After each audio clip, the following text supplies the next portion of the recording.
Jerusalem Day. I mean, Oh, it's a long ways away from me, but I'm sitting here this morning thinking about the 1 year that I was able to be there in the old city during Jerusalem Day, and what an amazing time it is. it what's great is the timing of it right now. There's so much Yeah, going on in the news that at best is confusing, in all likelihood is depressing or challenging.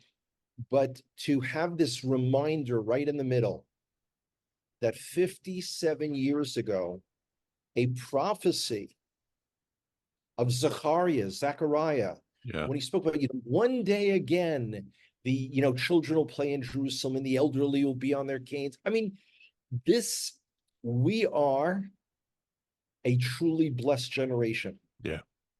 Doesn't mean there aren't going to be challenges, but yeah. So Yom Yerushalayim, Jerusalem Day, is an amazing thing. It is incredibly hot here in Israel. Several days in a row of temps, in the 90s. A lot of crowds in Jerusalem. Oh, yeah. Uh, so it's wild.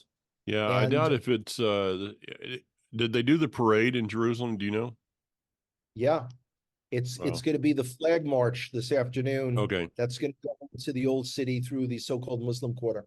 Well, they did when I was there was a parade that went up north of the old city a little bit, and they had people coming from literally it was all over the country. There Yeah, were tractors that were running back in 1948 that were going along the road, and there was, the typical parade things of floats and all that, yeah, and it was amazing. It was amazing. yeah. It's in incredible times. Yeah, and then to see the Um, young people come in and all of them draped in Israel flags and Jerusalem flags, there's just yeah, really nothing like it anywhere. no, So, absolutely true, absolutely true. but that's one Uh, side. But the other side of the story is I'm sorry. what's the reality of what's happening on the ground there? Okay, well, let's talk about that. Let's talk about what's happening on the ground, what's happening in the air. Yeah, Um, an announcement came out within the last 2 weeks that people visiting Israel from the United yeah, States would now be required to get what's called an ETA, which is an electronic travel approval. So I started getting notes, from, I seem to know an inordinate amount of people who kind of float around in outer space, with or without oxygen. And right away, oh, and you know what, guys, yeah. take a chill pill and sit down and relax. Where this is coming from is really simple. The US has something called a visa waiver program. Hmm. That means that if you're in this program from a country, you don't have to apply for a visa. Right.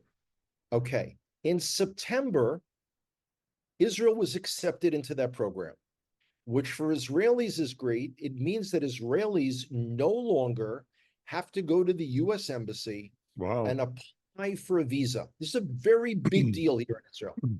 Okay. And during the Obama administration, people couldn't remember back to those fun days, in order to punish Israel and to spank us for not towing the line, they would routinely cut down on the number of visas that they would allow, which created trouble here. Okay. Now, this program exists for just about every European country. Hmm. It exists for Australia, New Zealand, you name it. And now Israel. And what is required for that is you have to fill out, it's a very simple form, and I think it costs about $7. Hmm. And you can get a permit online Yeah. if you're from a country that has this visa waiver program. Now, Americans have never needed a visa to come into Israel, Right. but this is part of the American deal that we are in. So people will need to go online. It's a very simple process. I went and checked it out myself. They are from a country that's exempt from needing a visa. They click this, they click that, and they can get a permit for a length of up to 2 years. Wow. Now, I did explain this to someone who had messaged me, and I got back this kind of, well, I'm not gonna. So I said, you know what? So don't come. Don't go anywhere. I remember when it used to be that you didn't need a passport to go from the US to Canada. Yeah, or Mexico. Yeah. Yeah. So then that changed. And I know people say, I'm not going. So don't go. Yeah. It's really simple. Yeah. Now, It's speaking yeah, this is a about, paperwork yeah, thing. I mean, it's actually gotten much easier to get into Israel through the years. We don't have the security is that the interviews and all those kind of things that were there. So for anybody that's planning a trip, it's just not a big deal. It's a paperwork thing, and I would really support the United States requiring some kind of a visa to get for people to come into the country. But that's another political thing. So well, again, until September, it was the case for Israelis for 75 years. yeah, Now, yeah, while we're talking about traveling, a little bit of potential good news. Delta is resuming direct flights to Israel as of Friday. United is resuming direct flights to Israel as of tomorrow, Thursday. wow, Now, yes, again, boys and girls, there's no guarantee that this won't change, but it's really, really a good sign. yeah, it is. Tied in with, let me share some personal experience. Yesterday, I guided for that company that I've worked for in the past, Tourist Israel. Again, even though it's reduced rates while they're trying to reestablish their business, this has now been in April and May and just yesterday in June, a total of 7 days, which on the one hand you can say is nothing. On the other hand, considering there's no other work for me, it's significant. Yeah. And I've been looking at who's coming on these tours. First of all, they're all small, but there are a lot of Americans. Hmm. That was a real surprise to me because Tourist Israel tends to get people from all over the world. So people are coming back. They are coming to Israel. And that's great. It's really, really a great sign. And we remain hopeful. Now, of course, there are a Good. lot of things still that have to be resolved. There is still, of course, active combat in Gaza. There is a very dangerous escalation in the north. Yeah. Hezbollah has fired a lot of missiles and drones, set a lot of land on fire. And, when our chief of staff says we're approaching the time when a decision has to be made, Hmm. we Israelis had thought that there already was a decision that was made, and we were waiting for the right timing. So a lot of people are scratching the back of their heads, but at this time, we don't know. Well, the fires I saw the drones were sent into Israel from the north. Fires in um what Kiryat Shimona. Oh, Right. um, I mean that's just a beautiful town up there. It And is. for those who have not been in that area, this is kind of like California as far as dead grass. Things Yeah. things get going really quick. Yeah. The other thing is the number of arsons that have been in Judea, Samaria, Yeah. specifically up in those areas with all the vineyards. I mean, Yeah. I personally have been in the vineyards. I was on Harbor Kai when we put 2 fires out in just a matter of a couple of days. Yeah. The Arabs go in there. One of them he didn't realize it was his uncle's olive grove. They set on fire. I would imagine his uncle gave him quite a little beating for that one. And that fire spread, of course, as it was planned, into the dry grass and almost made it into the vineyards. So these vineyards that have taken so many years to plant, they can be gone in an instant.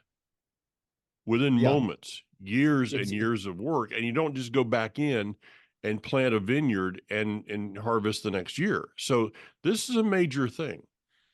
Besides all the just the terrorism and the we continue to see the rammings and stabbings and all kinds of things. It's random. Okay, if anybody is basing the news on whether I should go to Israel or not, don't look at the news of New York and decide whether you're going to fly through there and spend the night.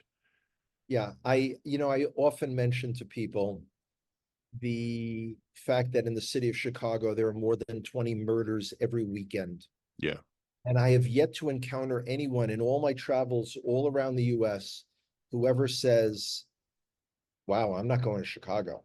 I'm not going anywhere near that place. Okay. So, Well, I'll be one. I'm not going to Chicago. I'm not going anywhere near that place. Okay. I'll say that because I don't want to go to Chicago anyway. okay, totally separate situation. Yeah. We sit here in Israel and we watch the news reports of over 100 major universities throughout America that have had these pro-Hamas encampments.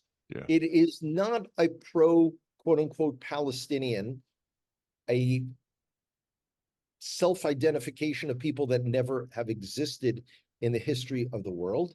And they go over and they routinely interview people chanting, like globalize the Intifada or Intifada revolution. They asked me, do you know what that means? I said, no, we don't. So that's a call to murder Jews all around the world. Like, wow, I didn't know that. It's the classic Queers for Palestine. Do you realize as a gay man or woman, in Gaza, that you would be killed for being a gay man or woman? They're like, no, that's not true. It's the level of stupidity and ignorance is beyond belief. Yeah, now, there's so much information that to this date, I have yet, sadly, to finish my PowerPoint for the US because there are all these new developments going. Then I say, wow, I really should focus on that. Well, I need to include that. Well, I can't show 120 slides because it's just, I don't have a day and a half at each location. But it is interesting, and I am very anxious to see the reaction that I get, which is always kind of mixed, but it's really time for people to be on one side or the other. There's no more equivocating of, well, yeah, I kind of, yeah, but, and I love this expression, an elder of a congregation that I've spoken at, who said, yes, we support Israel. We don't do anything about it, but we support Israel. So, I mean, it's a concept. It's a concept. Like, I support the concept of taking a nap. I think it's a good thing.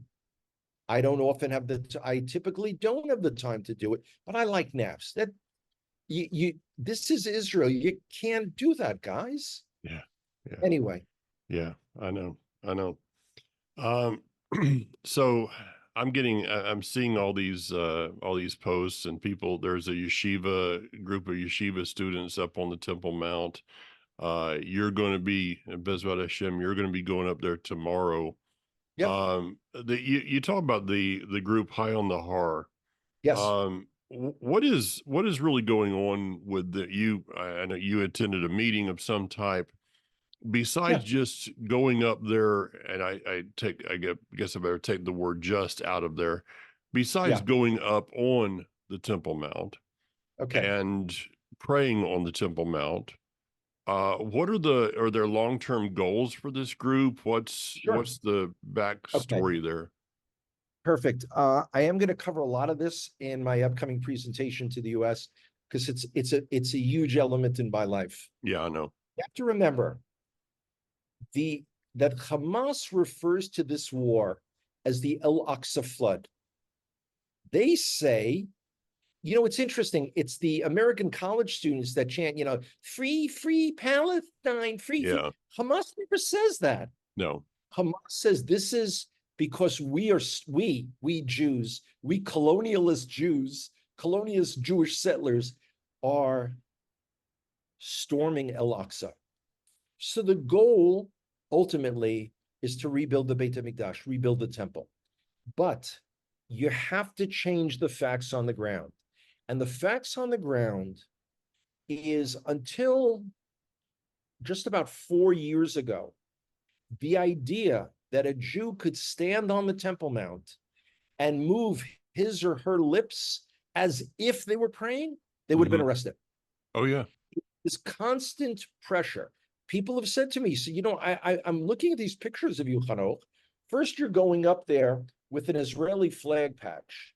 Then when the temple patches came out, you're like, like you're plastered, your shirt, here, this logo, that logo. Wait, tomorrow I'll wear a different shirt. What's up with that? It is a whole process of reintroducing the importance and the centrality of the temple. For instance, tomorrow is Rosh Chodesh.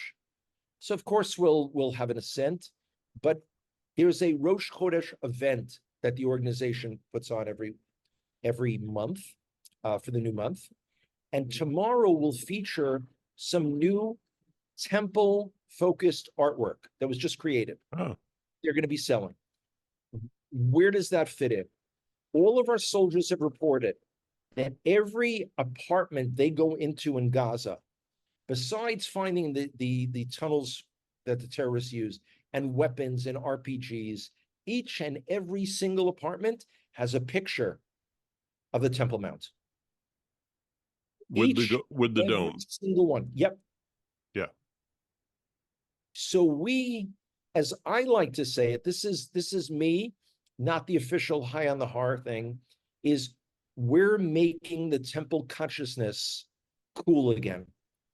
We want it to be a common thing when people will say, hey, I'm going to be in Israel. When can I go up with the group? Because the unique thing about our group, the High on the Har group, is we're the only group where all of our materials and all of our presentations and events are in English.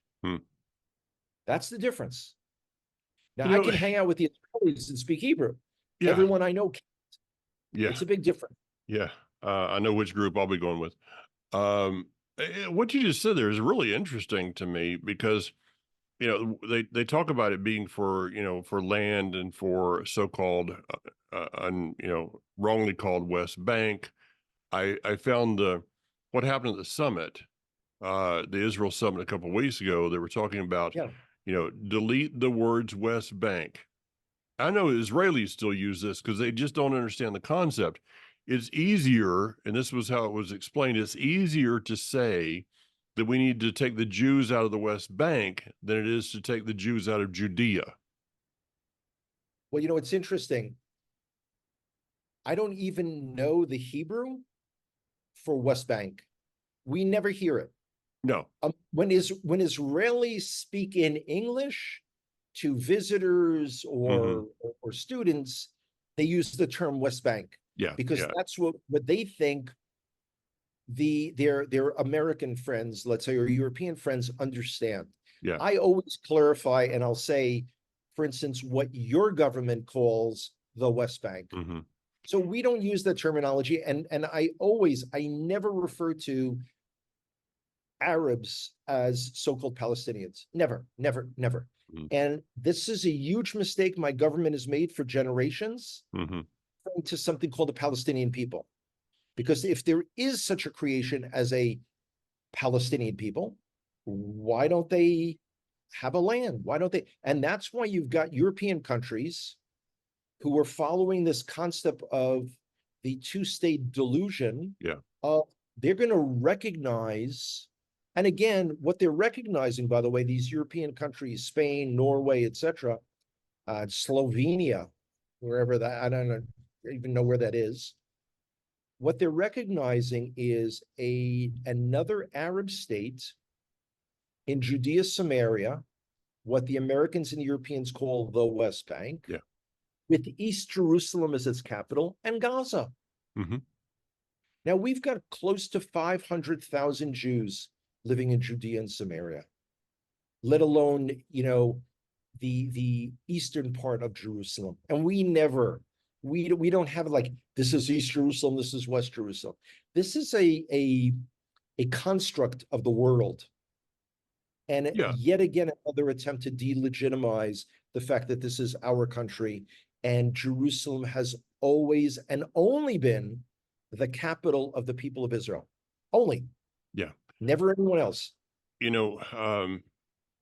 The back to the concept of the thing of all these houses in Gaza having the mosque, and it's not Yeah. just the Temple Mount. Okay, it's to say a picture of the Temple Mount may not resonate as highly as a picture of the Temple Mount with the Dome of the Rock on it. The Dome of the Rock. Yeah. So this in itself just is another proof that the whole world it revolves around this little piece of land in the center of Jerusalem, the Har HaBayit, the Temple Mount, the Dome of the Rock, and whose temple is going to stand there. I mean, it's absolutely, and this is why, of all the issues that I could at this stage in life be dedicating my life to, is I've come back to the issue of the Temple Mount. Yeah. And Jewish prayer rights on the Temple Mount. And this is where it all comes down to. This is where the rubber meets the road. No doubt. And this is where we're going to change the history of the world. Yeah. If you come to my house, which you do, it doesn't take you long looking around to see where my focus is, does it? Absolutely true.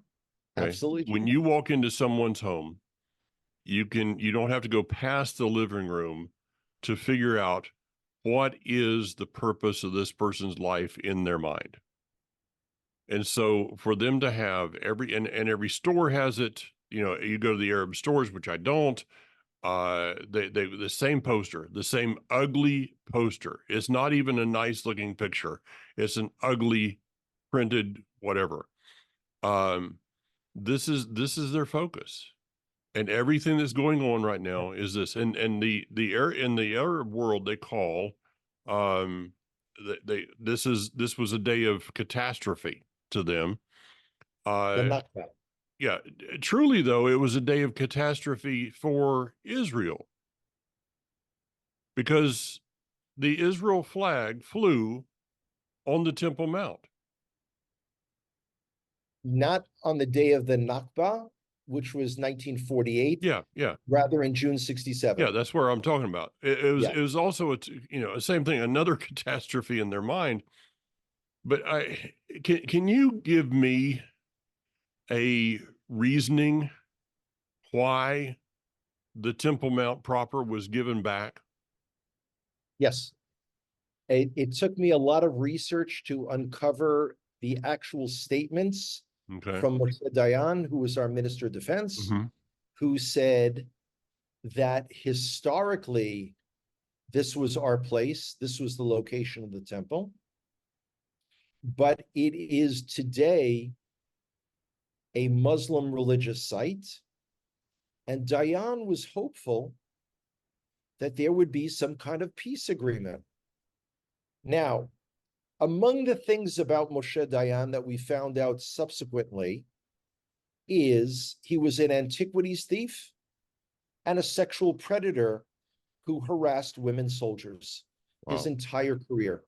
Nice guy, huh? So, it's interesting the things we find out after the fact, but that's what Dayan was thinking. Levi Eshkol was our prime minister. He was very weak. Dayan was the charismatic guy. And a once in a 1,000-year, this is what an Israeli archaeologist in the Kotel tunnels, the Western Wall tunnels, had told me. He said, we missed a 1 in a 1,000-year opportunity. Minimally, and people, whatever, when I post, and I post a lot about the temple and Temple Mount, please don't write in stupid things like, you should bulldoze the Golden Pipple. I mean, first of all, seriously, really, stop sitting in Pocatello, Idaho, and telling us what we should be doing here in Israel. That's number one. Number two is the fact that minimally we should have had arrangements set up for Jewish and Christian prayer on the Temple Mount in the same way that Ma'arat HaMachpelah, the cave of the patriarchs in Hebron, Jews and Christians can pray in certain sections, and the Muslims can pray in their. And you know what? Once that was implemented, World War III didn't break out. No, but I would imagine that World War III would break out in our current political situation. I mean, I remember going up there in '98. I didn't know anything. Israel was just coming onto my radar at that time. I did not know anything about Israeli history, really. I did not even know much about Islam. I could say that I knew nothing about Islam in those days. And so we were able to go into the Dome of the Rock. We were able to go into the Al-Aqsa Mosque. I remember having to take my shoes off and thinking, this is dumb. But we got up there to security, and I had just bought a shofar, and it was in my bag. And the guy says, what, do you want to start war? And I'm like, well, I don't know. So he kept it and gave it back to me. But I didn't understand all these things. So Moshe Dayan does this to the Temple Mount, and we see what wonderful things happened over the next years. So Ariel Sharon decides in 2005, hey, I've got a great idea. Let's give land to the Arabs that was never theirs to begin with. That would work out so wonderful. Every single thing that we're experiencing today, every single thing is all tied in with the surrender of Gush Katif. Yeah. The unilateral withdrawal. And you know what? When people say, end the occupation, one occupation. We haven't been in Gaza for 19 years. Hanok, I was there. I can't remember what year it was, but I was just looking through some pictures of the day that I was in Israel, in Jerusalem, for Jerusalem Day. And as I looked through those pictures, I looking at the ages of some of the children that were there, and I'm thinking, these children are now in Gaza. They're up in the north. These are the ones that are fighting. Once again, another generation has to fight because politicians don't. We, as I've shared a couple of times, people really say disparaging things about the younger people. This is the TikTok generation. This is, where we studied history books, where we went to the public library and borrowed books and looked through card catalogs and all those kind of things. This is the generation that, in a 30-second video, gets all their information. But ours have really risen to the top. They're really amazing young men and women making horrific sacrifices. And sadly to say, I believe more is ahead of us in the north. But I want to state something unequivocally. I've also mentioned this.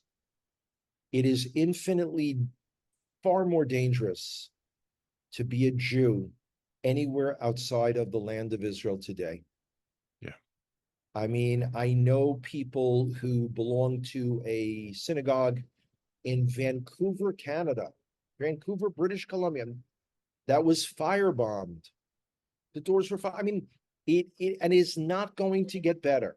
No. We won't know until the fall about the Aliyah numbers, because the summer is a big time for people to come. Their children have finished school and they come. We do know for a fact that the applications for Nefesh B'Nefesh, the organization that organizes Aliyah from North America for the government of Israel, we know that applications have been off the hook. Oh, That great. doesn't mean people are coming. Yeah. And I just caught a little thing on the news that there were representatives of dozens of families from France, Jews that are planning to come on Aliyah and live in Shomron. So they Wow. wanted to become familiar with the area. So again, hopeful, because we've got a huge manpower crisis. Yeah. Yeah. And again, I've got to say something. Not every Haredi Jew avoids the army. Yeah. We have units within the army of Haredi Jews who serve, who are officers, combat soldiers, the whole thing. Right. But the guys that sit, and it always interferes with my light rail stop going to the train back to Modi'in. They sit and they hold up these signs, you know, to prison rather than the IDF. Signs are always in English. And I've got a great idea. And I don't know who to pitch it to in my government. These guys should be arrested. But we have a housing crunch, believe it or not, in our prisons, particularly because of the war. These guys should be housed in joint cells with security prisoners, where terrorists have been caught. Yeah. That may reorient their thinking about serving in the IDF. Yeah. And a lot of other things in life. Yeah. All right. Well, hey, enjoy your time on the Harabite tomorrow, and I I certainly look forward to joining you up there sooner rather than later. Amen. See you, Mike. Take care. Got it.